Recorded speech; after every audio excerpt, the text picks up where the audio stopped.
भगवान बुद्ध को एक भिक्षु ने पूछा कि इस जगत में कठिन से कठिन चीज कौन है? कठोर से कठोर, मजबूत से मजबूत क्या है? तो बुद्ध ने कहा पत्थर। पृच्छक को संतोष नहीं हुआ तो फिर इसमें से दूसरा कि पत्थर तो तोड़े जाते हैं, बड़े बड़े पहाड़ तोड़े जाते हैं, बड़े बड़े रास्ते निकाले जाते हैं, कोई बड़ा विस्फोट करके बड़े बड़े पहाड़ों को एकदम खत्म कर सकते हैं। तो ये पत्थर सबसे बड़े कठिन, ये कैसे सिद्ध होता है? कुछ आगे कहो। भगवान बुद्ध ने कहा कि पत्थर से ज्यादा कठिन लोहा है, लोहा है, लोखंड है। लोखंड को आसानी से नहीं तोड़ा जाता।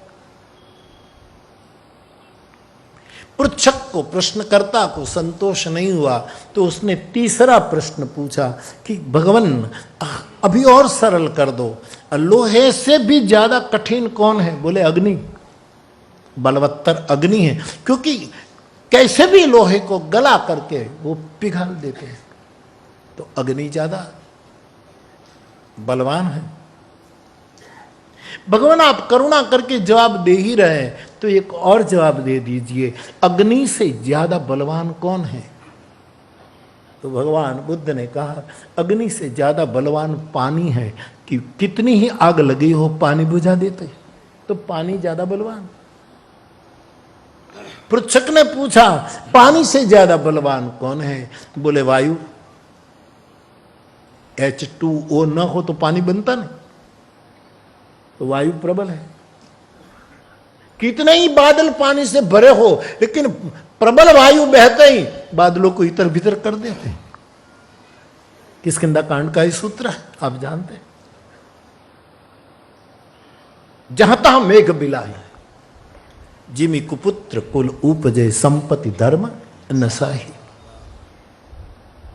तो अग्नि से भी ज्यादा प्रबल वायु है।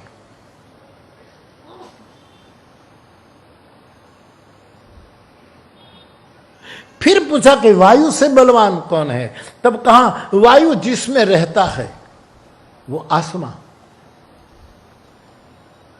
जिसमें रहता है वायु, ये आसमां इससे बलवान। अब आखिरी बार पूछा कि इससे भी बलवान कौन है?